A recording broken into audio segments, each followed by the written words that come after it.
เนาะก็สบายดีทุกคนเนาะมื้อนี้มาเฮ็ดตามสัญญาเนาะที่ว่าอะไรโอดเพียงลงเนาะเพราะว่ามันมีหลายแล้วก็มีเกินกำหนดเนาะก็เลยมาเฮ็ดตามสัญญาที่ว่าให้สัญญาอย่างว่า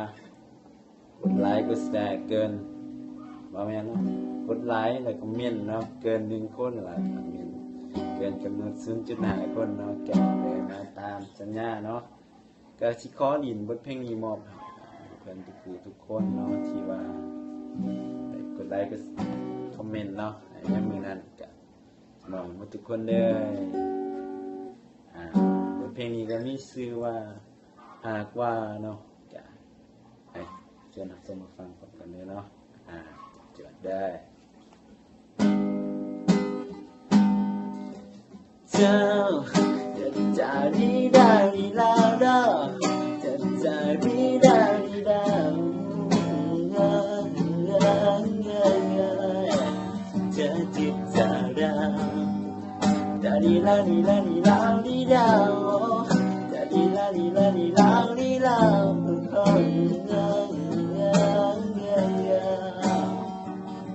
ตอนนี้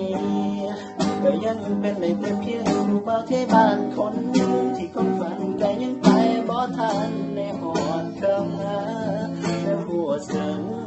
ว่าอีกคำไม่มายังอยู่ต้นหน้านี่ละ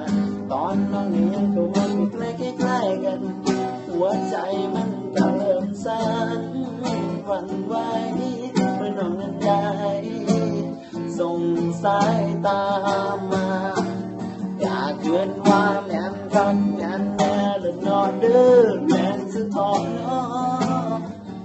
คู่ใจอยากคู่จานอีกไปยังอีกไกลมันเป็นไปหลายก็อยากเข้าไปในใจคนดีแต่ว่ายังก็บ่ทันได้คู่สันติว่าน้องนี่แหละบ่นับคนคงแก่ถ้าอยากบ่ทันได้มีคู่ได้ถ้าหากว่า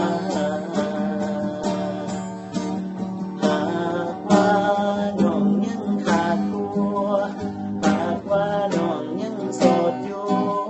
แต่ว่าก็รู้สึกเหงาคือกันอยู่